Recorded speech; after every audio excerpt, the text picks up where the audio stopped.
शुक्रिया। जब आप कहते हैं ना इतना मिनट, तो लगता है कि फांसी से पहले पूछा जा रहा है। नहीं सर। बता तेरी रजा क्या है।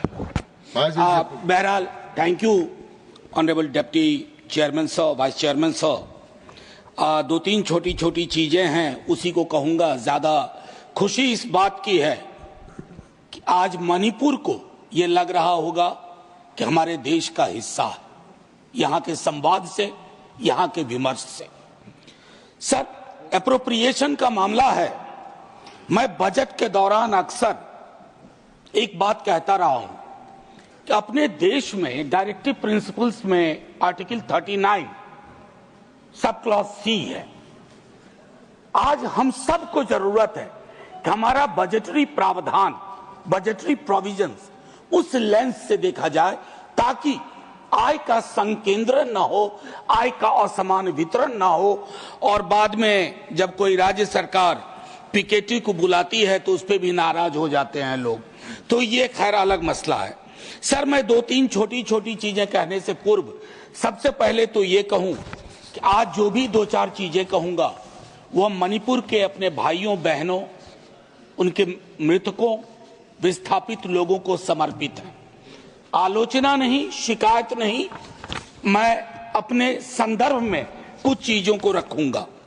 सर, सिक्योरिटी के ऊपर आपने सोशल डेवलपमेंट के ऊपर सिक्योरिटी को तरजीह दी है।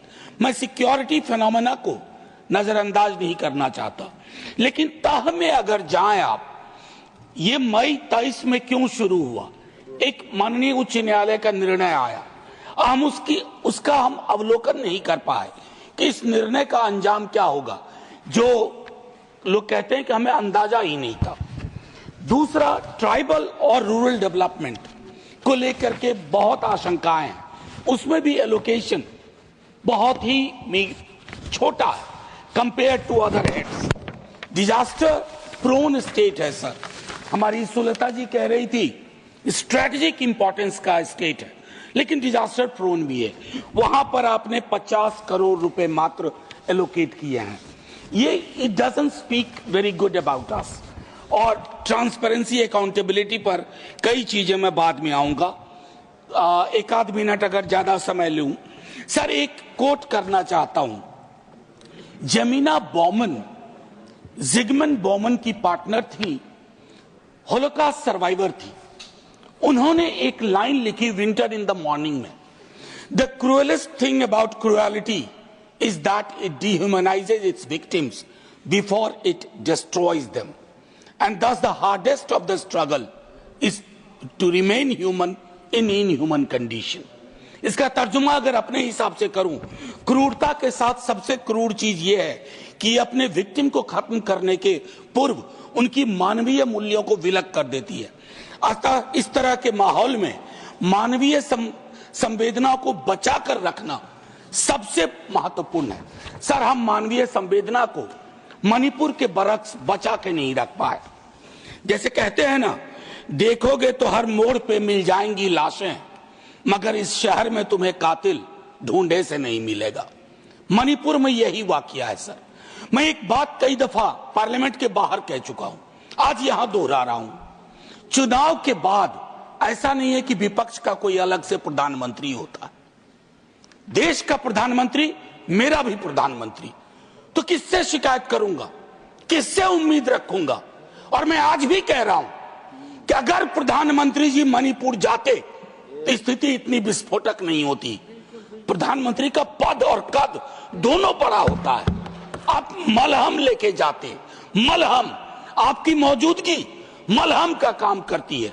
ना जाने क्यों बचपन से पढ़ते आए, कश्मीर से कन्याकुमारी, मणिपुर से मध्य प्रदेश, ये सर नफरत के बारूदी कारोबार ने इस देश को बहुत ऐसे संकेत दिए हैं जो अच्छे नहीं लगते हैं सर, प्रीतिकर नहीं लगते हैं, अनसेटल करते हैं, परेशान करते हैं। मणिपुर इसका उदाहरण है, देश के अलग अलग हिस्सों में इसके उदाहरण है। मेरा सिर्फ इतना कहना है सर, आज तक कोई मुल्क तरक्की की राह नहीं चल पाया अगर उसकी समुदाय के लोग, अलग अलग समुदाय बारूदी नफरत के कारोबार में लगे रहे। ये सीखना होगा सर। सर, लोगों का भरोसा मणिपुर में संस्थाओं से बिल्कुल उठ सा गया है। ये मैंने अपनी आंखों से देखा है सर। मैं संसदीय पार्लियामेंट्री ग्रुप ऑफ मेंबर्स के साथ गया था सर। मैं वहां के गवर्नर साहिबा से मिला, हम सब मिले सर। उनके अंदर जो भाव था, जो पीड़ा थी, वो पीड़ा मैंने दिल्ली दरबार में नहीं देखी सर। दिल्ली दरबार में उस पीड़ा का शतांश भी होता तो आज 2 वर्ष तक मणिपुर को इंतजार न करना पड़ता इस बहस के लिए, इस बातचीत के लिए।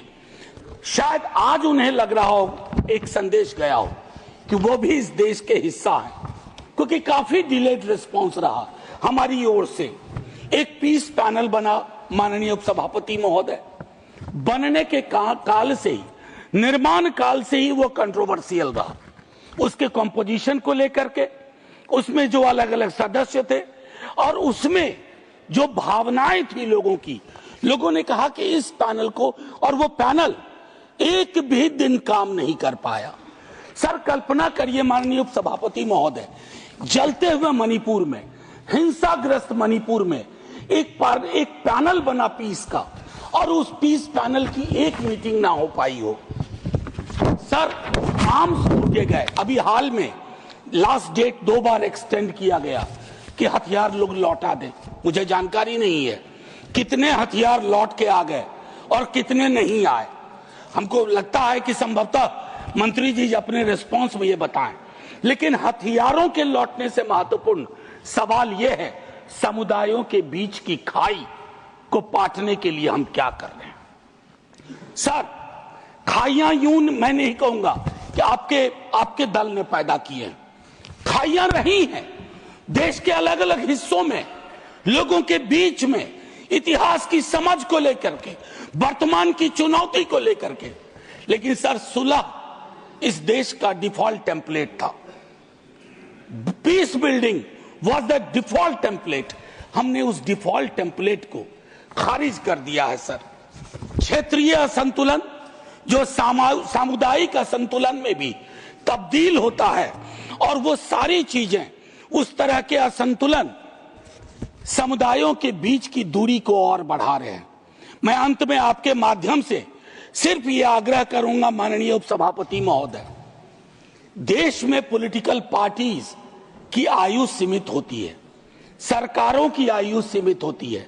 आज आपको एहसास हो रहा होगा आप अगला भी जीतेंगे, लेकिन उस अगले का कोई अगला होगा, उस अगले के अगले का कोई अगला होगा।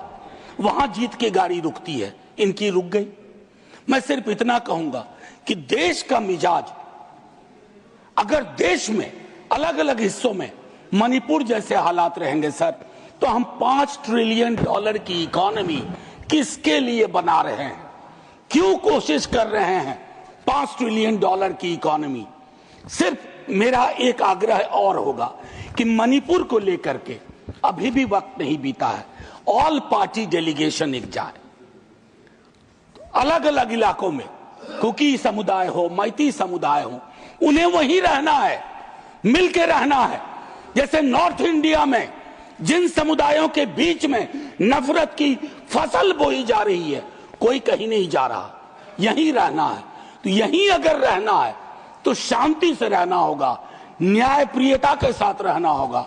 और अगर हम ये सुनिश्चित नहीं कर पा रहे हैं, तो अपने मुंह मियां मिट्ठू बनने की कोशिश कर रहे हैं, तो मुझको लगता है सर कि हम हार जाएंगे। हमारा हारना छोड़ दीजिए सर, देश हार जाएगा, और जब देश हार जाएगा तो हमारे हाथ में कुछ भी हासिल नहीं होगा। आपको इस वक्त के लिए बहुत बहुत धन्यवाद माननीय उपसभापति महोदय। मैंने 2 मिनट आपने ज्यादा वक्त दिया। मैं जय हिंद बोल के खत्म करना चाहता हूं, लेकिन उससे पूर्व 30 सेकंड सर, मणिपुर की इस चर्चा के लिए सारे सदस्यों का धन्यवाद। लेकिन हमारी भूमिका यहीं खत्म नहीं होती है। मणिपुर को यह संदेश देना होगा, you belong to us, we are nothing without you. जैसे एक एक हिस्से के बगैर हमारा कोई औचित्य, कोई अस्तित्व नहीं है। यह मैं समर्पित करता हूं मणिपुर के सभी समुदाय के लोगों को। जय हिंद सर।